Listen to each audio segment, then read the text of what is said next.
2012년 겨울, 뉴스는 없었습니다. 공정한 방송이 하나라도 있었다면. 지금부터 씨를 뿌리고 물을 부어주세요. 조합원 가입으로 할 수 있습니다. 국민TV는 2016년 총선, 2017년 대선 가장 강력한 공정방송이 되겠습니다. 민주주의의 가장 확실한 투자, 국민TV.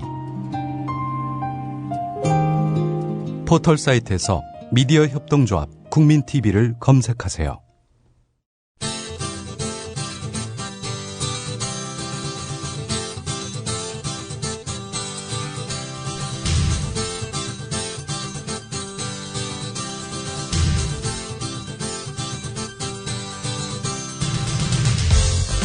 투박하지만 정직하다. 비평을 비평하는 남자 서영석. 그가 바라본 세상. 사설과 칼럼을 통해 오늘을 짚어본다. 서영석의 라디오 비평.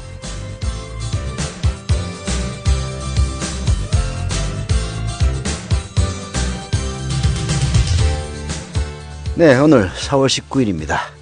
4.19죠. 항상 4월이 오면은 뭔가 4.19를 생각하면서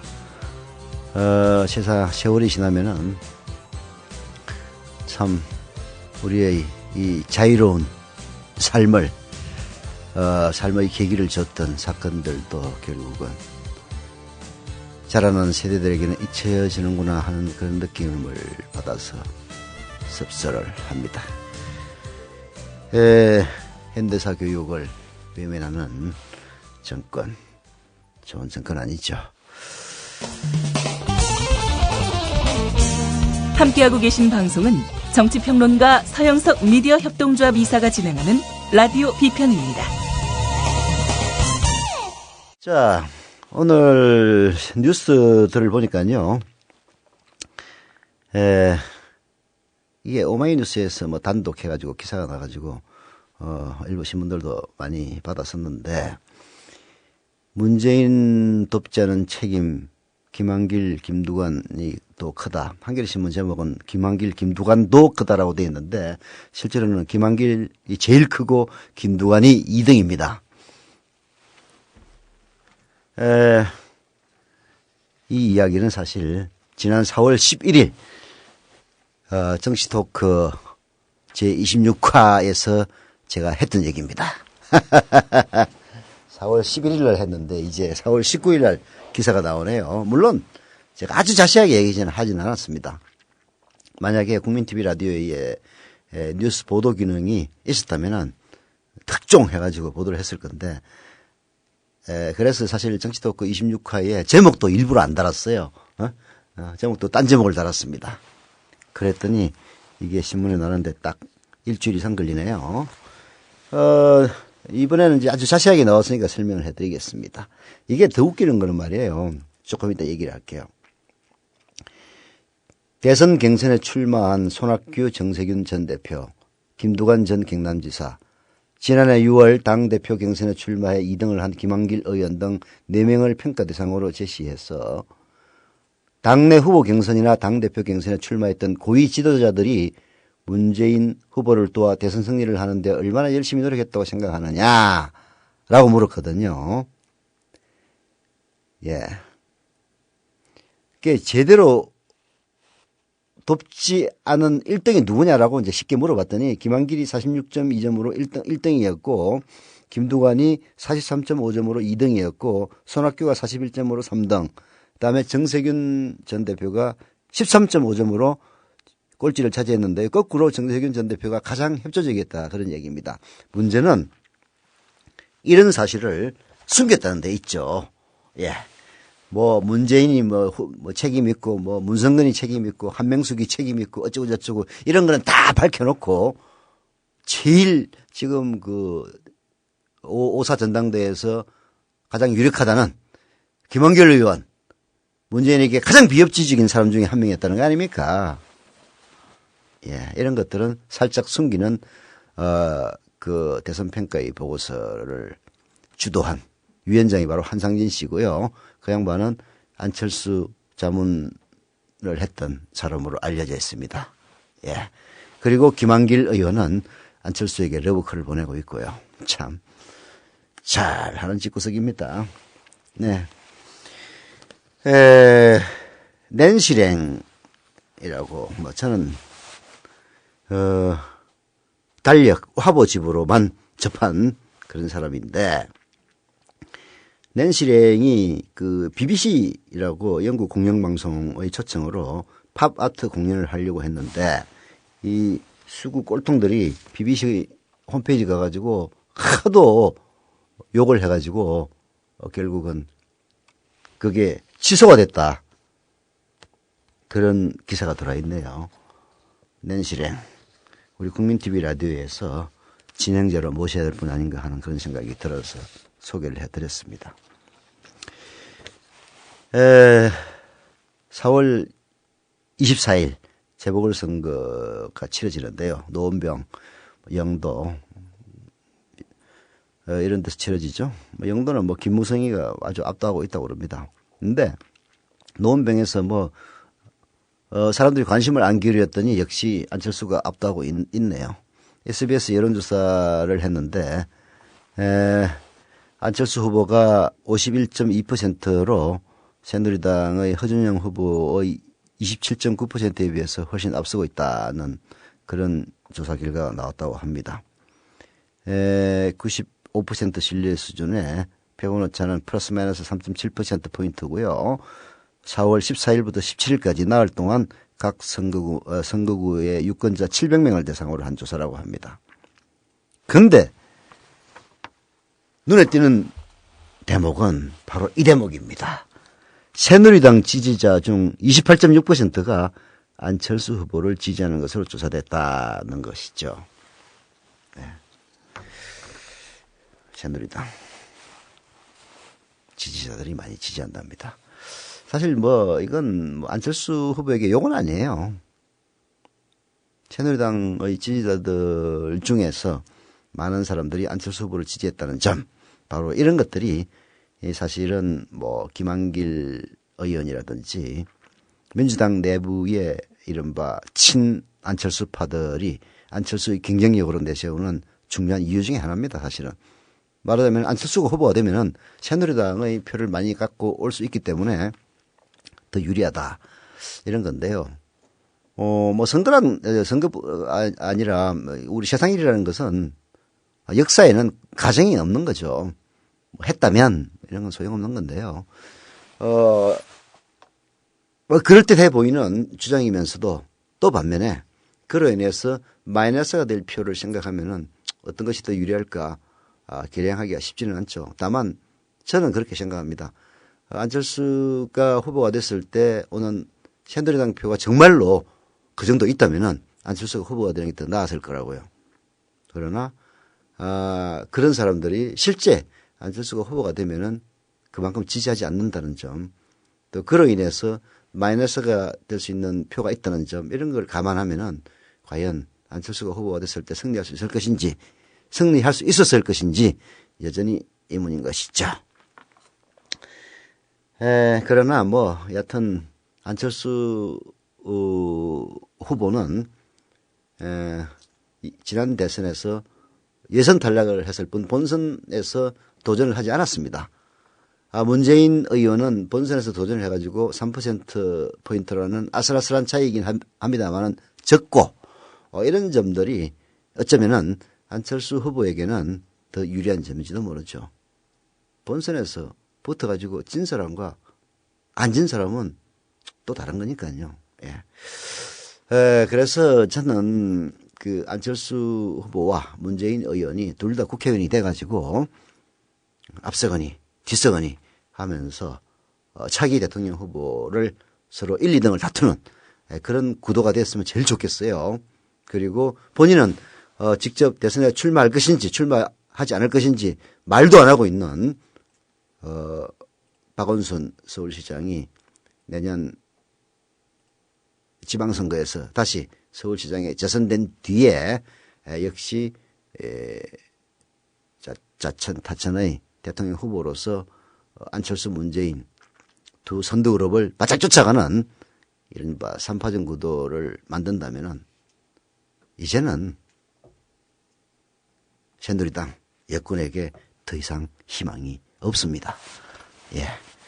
이제 뭐 5년이 남았으니까 뭐 즐길 시간은 충분히 많이 있습니다만은 5년 동안 충분히 즐긴 다음 정권을 내줄 준비를 하시는 게 좋을 겁니다. 저는 그렇게 생각해요. 예. 국정원 관련해서도 또 한마디를 해야 되겠는데, 뭐 연합뉴스가 뭐 약을 드셨나?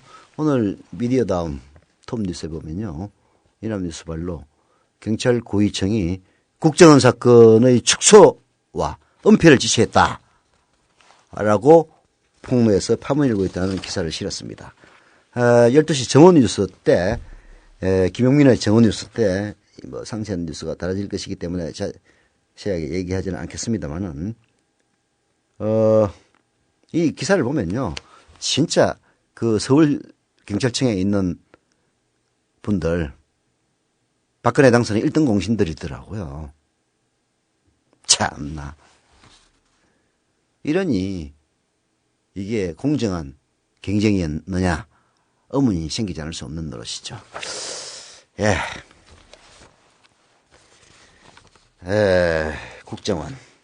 게다가 오늘 한겨레신문 일면 톱 기사를 보니까 경찰이 국정원 직원을 기소를 하면서 국정원 직원의 정치 개입이라고 규정을 하면서도 선거법 위반으로 기소를 하지 않았어요. 공직선거법 위반으로 기소해야 됩니다. 참 국정원 뻔뻔하기 짝이 없습니다. 원세훈 국정원이 물론 한 것입니다만은 저나 주진우 기자도 마찬가지고 최근에는 김용민 PD에게도 그렇다고 그러더라고요. 고소를. 참나. 이래놓고 지금은 사실은 취하해야 될 타이밍에 계속 더 걸고 있답니다. 얼마나 후한무치하고 뻔뻔한 것인지 이거 정말 수사해서 책임자를 엄벌해야 됩니다. 물론 그로 인해서 뭐 그것 때문에 전적으로 국정원의 댓글 때문에 당선되지 않았겠지만은 그 댓글을 달 정도로 알바를 시켰다면 다른 건 또 얼마나 우리 눈에 안 띄어서 그렇지 다른 짓을 했겠습니까? 그런 추론은 쉽게 되는 거 아닙니까? 그런 박근혜 대통령 당선의 1등 공신인 그러나 실정법을 위반한 국정원 댓글 요원들 그리고 원세훈 과연 어떻게 처리하는지 지켜볼 사안입니다. 예.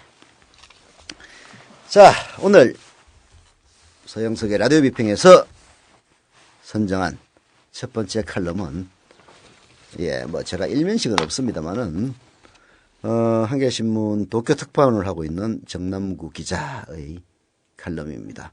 박근혜 노믹스가 없다. 도대체 어떤 칼럼이죠? 한번 읽어보겠습니다. 일본의 진보적 지식인들한테서 일본은 민주주의 국가가 아니다라는 자주 섞인 말을 자주 들었다. 이해 못하는 것은 아니지만 일본 국회의 회의 장면을 보고 있노라면 적어도 한국인은 그 말에 맞장구를 칠 수 없다는 생각이 든다. 지난 10일 아베 신조 총리를 앞에 두고 민주당 정권에서 경제 산업상을 지낸 에다노 유키오 의원이 논전을 벌이던 장면은 아직도 눈에 선하다. 예. 이 우리나라 국회에는 대통령이 잘 나오지 않습니다. 대통령은 나와서 연설만 해요. 그리고 박수만 받습니다. 제왕적 대통령이죠. 대신 나오는 사람은 총리가 나옵니다. 근데 일본이나 영국은요, 물론 이제 그 왕이 있으니까 총리가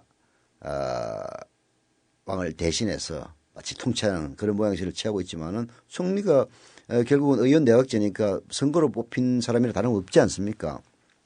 그 총리와 의원들과의 논전은 대단합니다. 대단해요. 그야말로 삿대질을 하고 총리하고 의원이 싸움을 벌이고 논전을 벌이는 모습은 보면 대단해요. 대단합니다. 대처, 마가렛 대처. 우리 박근혜 대통령의 멘토인 마가렛 대처. 지옥불에 타죽으라는 그런, 기사도 제가 본 적이 있습니다만은 그 대처 여사도 말이죠. 그 영화 보면은 철의 여인 대처를 보면요. 그 국회에서 싸움 벌이는 장면이 나옵니다. 그때 보면은 뭐 대처도 대차게 얘기를 하지만 대처라서 대차게 얘기하나? 그 의원들도 대처를 앞에 두고 막 싸움을 하고 하는 그런 이제 장면이 있는데요. 우리나라에 비하면은 아니 우리나라로서는 상상도 할 수 없는 장면이 있죠. 자, 이 정남구 특파원이 아베 신조 총리를 앞에 두고 민주당 정권에서 경제산업상을 지냈던 에다노 유키오 의원이 어떤 논쟁을 벌였는지 이 칼럼을 계속 읽어봅시다. 물가가 떨어지니까 기다리는 게 득이라고 생각해서 사람들이 소비를 안 하는 게 아닙니다. 수입이 늘어난다는 기대와 10년이나 15년 뒤에도 계속 일할 수 있다는 안심을 주는 정책을 펴지 않는다면 아베노믹스는 상상 이상의 해를 국민에게 안겨줄 것입니다. 장기 저성장 국면이라고는 하지만 일본 경제는 2002년 1월부터 2008년 2월까지 꽤 긴 기간에 걸쳐 경기 상승 국면이 이어졌다. 그런데 그 국면에서 비정규직 노동자의 수는 1377만 명에서 1760만 명까지 수직으로 증가했다. 노동자의 평균 급여는 연 460만 엔에서 430만 엔으로 지속 감소했다. 경기 상승 국면의 막바지에 집권한 아베 내각은 이런 추세를 전혀 돌려놓지 못했으며 지금의 아베노믹스도 이에 대한 해법이 없음을 지적했다. 아베 총리는 조소하듯 대답했다. 당신처럼 생각하니까 디플레이션에서 벗어날 수 없는 겁니다. 자민당 의원들로 가득 찬 중의원 회의장에 박수가 쏟아졌다. 일본은 지금 아베노믹스의 초기 성과에 꽤 고무돼 있다. 이미 40%나 뛰어 13,000엔대의 니케이 지수가 20,000엔까지 오를 것이란 말도 공공연히 나온다. 채권값은 물론이고 골프장 회원값도 뛴다. 자산 가격 상승은 적어도 단기적으로는 경기를 호전시킬 것이다. 실물 경기 지표도 실제 좋아지고 있다. 문제는 지속성이다. 네. 뭐 일본에는 논란은 있지만은 아베 총리가 집권한 뒤에 뭐 약간의 성과를 보이면서 아베노믹스라는 신조를 탄생을 시켰죠. 일본의 장기 저성장 국면을 보면요. 그때 당시 눈에 띄는 것은 비정규직 노동자의 숫자가 1377만 명에서 무려 1760만 명으로 수직 상승합니다. 그리고 노동자들의 평균 급여 역시 연간 460만 원에서 430만 원으로 지속적으로 감소됩니다. 사실 이게 어쩌면은 대한민국이 맞이하고 있는 현실의 그 미래인지도 모릅니다. 아베 총리가 집권해서는 여하튼 이런 일본의 장기 저성장 국면을 돌려놓는 그 무언가를 뭐 했다는 거죠. 예, 했다는 겁니다. 근데 이제 과연 이게 지속할 것이냐, 이게 이제 가장 큰 문제인데요. 자, 정남구 특파원의 칼럼을 계속 읽어봅시다. 일본 인구는 지난해 28만 명이나 감소했고 65세 이상 고령자가 3천만 명을 돌파했다. 인구 고령화는 정부 재정 부담을 키운다. 고령자의 자기 부담을 늘리면 일본 경제의 기둥인 내수 소비의 부담으로 작용한다. 노동자 정년을 사실상 65세까지 단계적으로 늘리기는 했지만 정년 연장의 대가로 임금이 줄어드니 긍정적인 것만은 아니다. 에다노의 말대로 일본 경제가 디플레이션에서 벗어나려면 보통 가계의 소득이 늘고 앞으로도 증가할 것이라는 기대가 자리를 잡아야 한다. 아베 정부는 수출 기업들한테 임금을 올려주라고 요청만 할 뿐 딱히 이를 유도할 길을 보여주지 못하고 있다. 그런 점에서 쪼그라든 일본 민주당이지만 인기 높은 아베노믹스에 함몰되지 않고 자신의 경제 철학을 지키며 정면으로 반론을 제기하는 모습은 꽤 인상적이었다. 박근혜 정부가 출범한 지 2달이 지났다. 그러나 철학이 담긴 경제정책은 여전히 뿌옇다. 경기 대책이라 할 수 있는 추가 경정 예산은 액수가 19조 원이나 되지만 세입 결손 보전이 12조 원에 이르고 세출 가운데도 부동산 대책 지원용이 많다. 주택 구입 촉진 대책이 새 정부 경제정책의 핵심처럼 돼 있다. 가계부채가 우리 경제에 큰 짐이 되고 있는 상황임을 고려하면 득이 실보다 클 거란 보장이 없다. 다른 큰 그림은 보이지 않는다. 야당도 그저 추경 세부 내역을 따질 뿐이다. 세계 경제는 장기 불황 조짐을 보이는데 다들 태평해 보인다. 네. 박근혜 노믹스가 없다. 말하자면은 박근혜 대통령의 그 취임 초 뭐 복지라든지 경제 발전이라든지 성장이라든지 이런 데 대한 구상이 뭔가 숨이 상관되게 나와서 그것을 토대로 뭔가 박근혜 정권 5년간의 먹을거리가 무엇이며 우리 기업과 혹은 근로자들이 어떤 비전을 가지고 향후 5년을 설계해야 될 것이냐에 대한 그 어떤 지표도 전혀 없다는 그런 취지의 글입니다.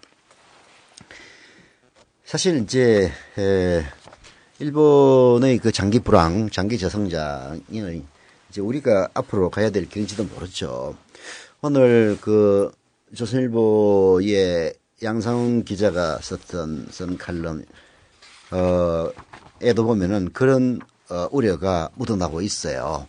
양상훈 뭐 지금 논설위원 하고 있네요. 기자는 저하고 제가 현장에서 기자로 뛸 때 같이 뛰었지만은 뭐 그렇게 친분은 없는 기자입니다. 양상훈 논설위원의 조선일보 칼럼 국민행복시대 2달이라는 칼럼은 진단은 정남구 특파원과 유사합니다.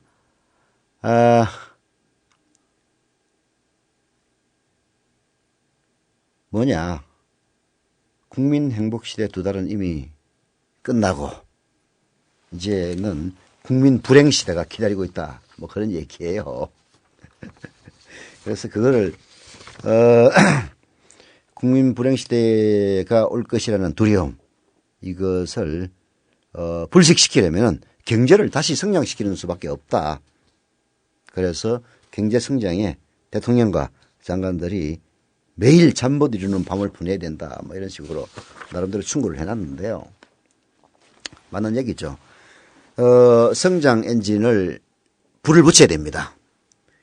이명박처럼 삽질하는 토건 경제가 아니라 뭔가 뭐 창조 경제라고 이름을 붙였는데 새로운 먹을거리를 찾아서 박근혜 5년간 우리 경제의 근본적인 방향을 혁신할 필요는 있죠.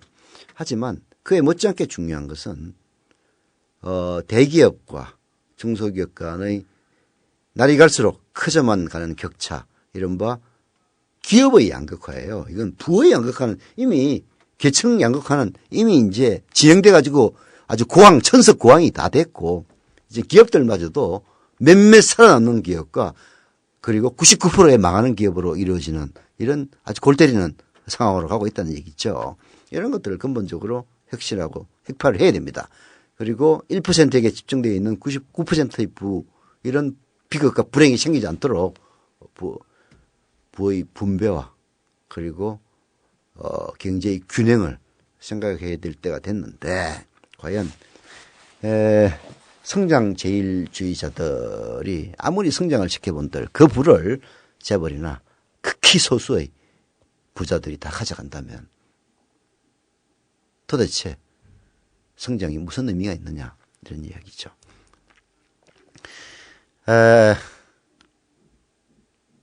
한심하고 답답합니다.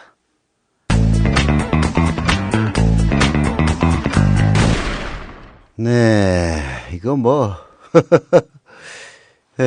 아주 그냥 국민TV 라디오가 그냥 점령을 다 하고 있네요. 아이튠스, 그러니까 아이폰과 아이패드를 사용하는 사람들이 직접 다운로드 받는 팟캐스트 종합 순위를 보니까 국민 TV 2위가 1위는 뭐 영어 패턴 이건 뭐 하나만 한 거고 2위가 국민 TV 밀실에서 광장으로 김용민, 3위가 국민 TV 민동기 김용민의 미디어 토크, 5위가 국민 TV 라디오 최초 막장 드라마 나비 효과, 7위가 국민 TV 차성은의 뉴스 잉글리시, 8위가 국민 TV 서영석의 라디오 비평, 11위가 국민 TV 인문학으로 여는 오늘 김용민. 뭐 완전 김용민이 도배를 했구만. 네. 17위가 국민 TV 초대석 정은원의 타임라인. 26위가 국민 TV 이슈 인터뷰 정은원의 타임라인. 이건 뭐 도대체 뭐야 이거? 어? 예. 정치 토크는 업데이트가 안 됐더니 45위로 지금 추락해 있습니다. 근데 2위인 국민TV 밀실에서 광장으로를 보면요. 여기, 전부 다 있지는 않습니다만은, 밀실에서 광장으로는 월화수목금 김용민 PD가 진행하는, 1, 2, 3, 4, 사색깔의 무지개 토크입니다. 그 중에 이틀은 저와 정치 토크를 하고요. 하루는 손뱅이, 가수 손뱅이 씨와 토크를 하고 또 하루는 미디어널의 민동기 기자와 미디어 토크를 합니다. 이게 이제 지금 아이폰과 아이패드가 다운로드 받는 애플의 팟캐스트 아이튠스의 넘버원을 차지하고 있는데요. 거기에 5분의 2는 제가 기여한 겁니다. 예. 근데 왜 역시 대단해요. 라디오 PD. 뭐 라디오라고 꼭 붙일 필요는 없고, 방송 PD로서, 기획자로서, 김용민 PD의 능력이 아주 국민 TV 라디오를 맞이해, 국민 TV 라디오와 만나서 활짝 꽃이 핀 듯한 느낌입니다. 인터넷 라디오로서는 최초로 시도한, 막장 라디오 드라마, 나비 효과. 사실, 일반 라디오에서, 지상파 라디오에서는 시도할 엄두조차 낼 수 없는 그런 방송이죠. 그런 드라마죠. 또 나비 효과가 끝나면요. 방의 대통령 계속될 겁니다. 그리고 각종 토크. 가만히 보면요. 김용민 PD가 기획한 것 치고 팟캐스트를 휩쓸지 않은 게 없어요. 나는 꼼수다. 이건 뭐 불멸의 팟캐스트 아닙니까? 그다음에 나는 꼼수다에는 미치지 못했지만은 지금도 계속되고 있는 김용민 교수와 김용민 PD와 저 서영석의 정치 토크. 이것도 나 꼼수가 방송을 하지 않거나 작년 12월 19일 이후 방송이 종료된 이후에는 팟캐스트에서 부동의 1위를 차지해 왔습니다. 나비 효과가 또 순식간에 1위를 차지했었고요. 다른 심지어는 이라고 얘기하면은 그분에게 좀 신뢰가 되려나 뉴스 잉글리시도 팟캐스트에서 이 뉴스 잉글리시는 교육 프로그램 아닙니까? 예, 그것도 10위권 안에서 굳건하게 자리를 지키고 있는. 예, 이게 뭐, 물론 이제 김용민 PD 개인의 탁월한 능력, 또 능력이겠지만은, 뭔가 새로운 방송, 새로운 매체를 갈구하는 바로 미디어 협동조합 국민TV를 성원해주는 조합원 여러분들의 존재가 있기 때문에 가능한 것이겠죠. 앞으로도 많은 지도와 팬다를 바란다고 하면은 너무 좀 뭐라 그럴까 클리셰 상투적인 표현이고 여러분들의 격려와 지원과 후원과 그리고 출자가 필요합니다. 조합원 가입도 필요하고요. kuKmin.tv 나도 이제 외웠다. 예, 클릭해서 좌측 상단에 있는 조합원 가입을 살포시 눌러주시면은, 일자당 5만원, 5만원만 투자하면은, 출자하면은 조합원이 됩니다. 어떤 분은 매달 5만원씩 내야 되는 것 아니냐, 라고 하시면서 아예 1년치 60만원을 출자한다. 이러면 실제로 존재합니다. 그러나 그분은 오해하신 거고요. 뭐 매달 한 자씩 늘어가도 상관없습니다. 뭐 출자금이 늘어나면 나중에 배당이 많아지니까. 다만 의결권은 돈을 많이 낸 사람이나 적게 낸 사람이나 똑같다. 이제 이런 게 일반 주식회사와 협동조합의 차이고요. 뭐 그런 부분은 그런 이제 우리로서는 즐거운 오해인데 또 이게 잘못 알려지면은 야 매달 5만 원씩 내는 거 아니야? 어우 난 능력 없어. 이렇게 하실 분도 계실까 봐서 알려드리는 건데요. 출자금은 한 번만 내면 됩니다. 뭐 추가 출자하는 것은 자유고 뭐 전혀 말리지는 않습니다만은 출자금은 일단 한 번만 내면 더 이상 내라고 강요하는 사람은 없어요. 다만 이제 출자금을 제외한 이른바 구독료 성격의 조합비는 월 10,000원씩 이제 내야 되는데 그 내는 시점이 국민 TV 시험 방송이 시작되는 시점으로 우리가 정해놨습니다. 그래서 지금 당장 조합비 10,000원을 내실 필요는 없어요. 근데 난 내고 싶어 하시는 분들은 그것을 5달 동안 모아가지고 5만 원을 만들어서 출자를 하시면 됩니다. 그러나 조합비 납부는 조합원의 의무지만은 이른바 TV 콘텐츠에 대한 구독료 성격을 갖고 있다. 이렇게 우리가 생각하고 있기 때문에 시험 방송이 시작되는 시점부터 그들 생각입니다. 그때 이제 여러분들이 자발적으로 많이 내주셔야 돼요. 그래야 국민 TV가 삽니다. 그리고 TV는요 장치 산업이고 돈이 굉장히 많이 듭니다. 예를 들어서 진짜 최신의 장비와 그리고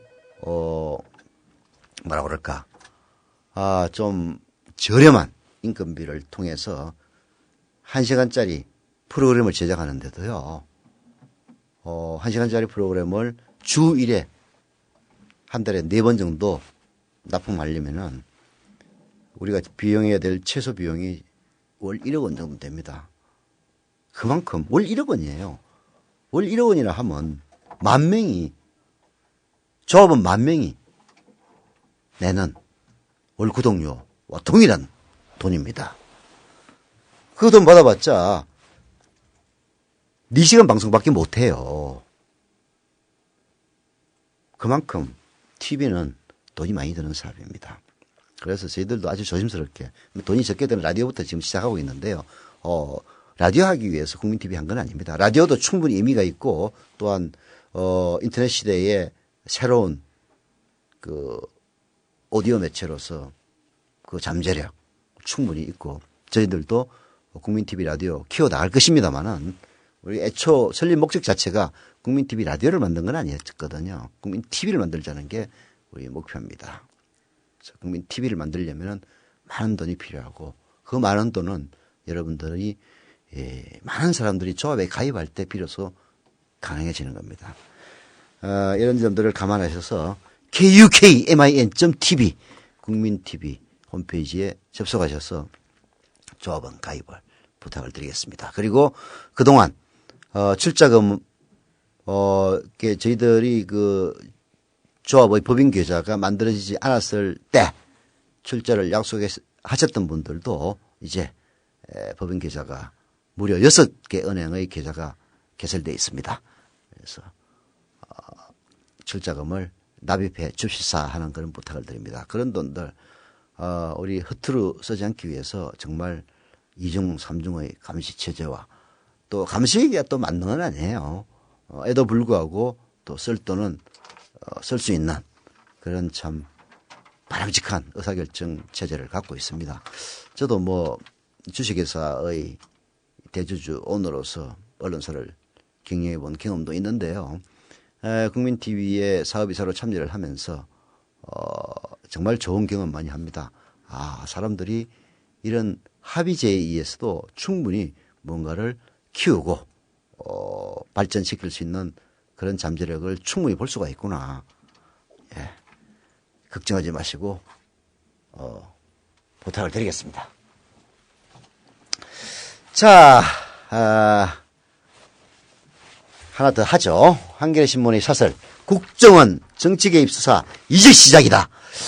사실 오늘 조중동도 심지어는 최동욱 검찰 시험할 국정원직을 댓글 수사, 이 동아일보 사설 제목입니다. 중앙일보는 국정원 의혹 경찰은 대체 무엇을 수사한 건가? 조선일보 사설 제목 국정원 정치 개입 논란 검찰이 명쾌히 밝혀야 한다. 뭐 이런 식으로 얘기를 했는데요. 다 내보니까 좀 허설에 가깝고 한겨레신문의 사설이 그래도 제일 나았습니다. 그래서 소개를 해드리죠. 국정원 정치 개입 수사 이제 시작이다. 국가정보원의 정치 댓글 사건을 수사해온 경찰이 어제 국정원 직원 김아무개 씨 등 3명을 국정원법 위반 혐의 기소 의견으로 경찰에 송치했다고 밝혔다.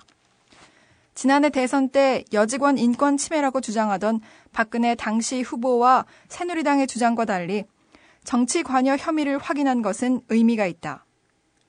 대선 직전 심야에 성급하게 무혐의라고 발표했던 잘못을 뒤늦게나마 경찰 스스로 바로잡은 셈이다. 그러나 국정원이 심리정보국을 중심으로 조직적으로 정치 댓글 공작을 벌여왔다는 점에서 이번에 드러난 혐의는 빙산의 일각에 불과하다. 수사는 이제부터 시작이라고 봐야 한다. 여직원의 인권을 침해했다 라고 하던 박근혜 당시 새누리당 대통령 후보의 모습이 눈에 선합니다. 여직원 인권 침해라고요? 박근혜 대통령에게 지금 묻고 싶습니다. 여직원 인권 침해 맞습니까? 그리고 또 빙산의 일각에 불과하다. 이게 바로 방점. 밑줄 쫙쫙 그어야 될 대목이에요. 수사는 이제부터 시작입니다. 경찰 수사와 별개로 야당과 시민단체 등이 원세훈 전 국정원장을 고소고발한 사건에 대해 검찰이 고소고발인 조사를 벌이고 있다. 이 사건은 애초 단순한 정치 댓글 의혹에서 시작됐으나 언론의 추적 보도를 통해 국정원 심리정보국이 조직적으로 벌여온 공작 활동의 일환이었음이 드러났다. 이어 원세훈 국정원장이 내부 회의에서는 국내 정치 현안에 대한 대처를 지시한 발언록이 공개되면서 댓글 공작도 원장 주도하에 이뤄졌음이 개연성이 커졌다.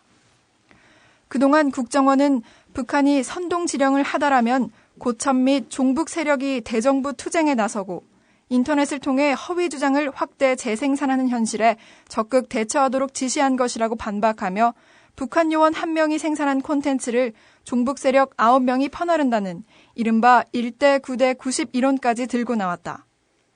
그러나 상당수 발언 내용이 종북과 무관한 4대강 사업이나 세종시 문제 등 순수 정치 현안에 대한 것일 뿐만 아니라 종북 활동 대처 주장도 단속 실적 등 실체가 없는 것들이어서 이런 주장은 설득력을 얻지 못한다.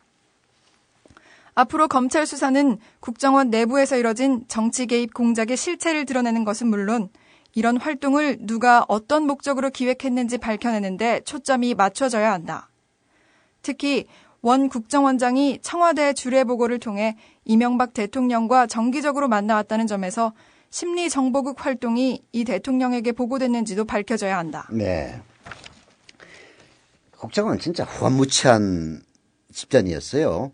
뭐 국정원 자체가 그렇다는 얘기가 아니라 원세훈 씨가 원장으로 있던 시절에 국정원이 그랬다는 얘기입니다. 정말 얼굴 두껍기가요. 그야말로 콩치팥치 엄마 찜쪄 먹을 수준이에요. 이야, 진짜 대단합니다. 대단해요. 네. 국정원이 북한이 선동지령을 하더라면 고정간첩과 정북 세력이 대정부 투쟁에 나서고 인터넷을 통해서 허위 주장을 확대 재생산하는 현실에 적극 대처하도록 지시를 했다라고 하는데 아이고 겨우 한다는 게 댓글이나 퍼나르려고 하는 이런 일을 갖다가 야, 진짜 국정원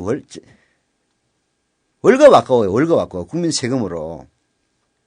아니 국정원 하면은 좀 뭔가 참 말이야 음지에서 일하고 양지를 지향하면서 스파이를 갖다가 색출하고 북한 간첩과 그 아이리스처럼 말이야 우리 이런 걸 상상하는데 어디 PC방에 앉아가지고 그것도 IP 추적 안 당하려고 30분마다 옮겨 다녔다면서요. 네? 하면서 4대강 사업에 대해서 반대하는 사람이 있으면은 야, 이 정부 빨갱이 새끼야. 이런 댓글이나 달고 아이고 참 쪽팔려서 내가 만약에 국정원 그 대북 심리 정보 전단 소식이었다면 정말로 진짜 양심선언이라도 했을 거야. 창피해서 못 살겠다고. 이런 거 하려고 내가 국정원 들어왔는 줄 아십니까? 원채훈 씨? 이렇게 물었을 거예요. 지금 대북 그 심리전단인가 그게 뭐 90명인가 몇십 명 있었다고 그러는데 거기 있는 사람들 진짜 창피한 줄 아세요. 그런 짓 하고 다니면서 월급 받아 먹었다는 거 아닙니까? 물론 그 국정원 요원 중에서는 불만이 있는 분들도 정신이 제대로 박힌 사람이라면 불만이 많았을 겁니다. 아니 내가 이런 거 하려고 국정원 들어왔어요? 댓글이나 달고 말이야. 총북 빨갱이 이딴 소리나 인터넷에서 찌끄리고. 아이고 참. 사설의 마지막 부분을 읽어보겠습니다. 최동욱 검찰총장이 어제 이 사건에 대한 철저 수사를 지시함에 따라 서울중앙지검이 특수 1부장을 팀장으로 하고 5명의 부장과 검사로 이뤄진 특별수사팀을 꾸렸다.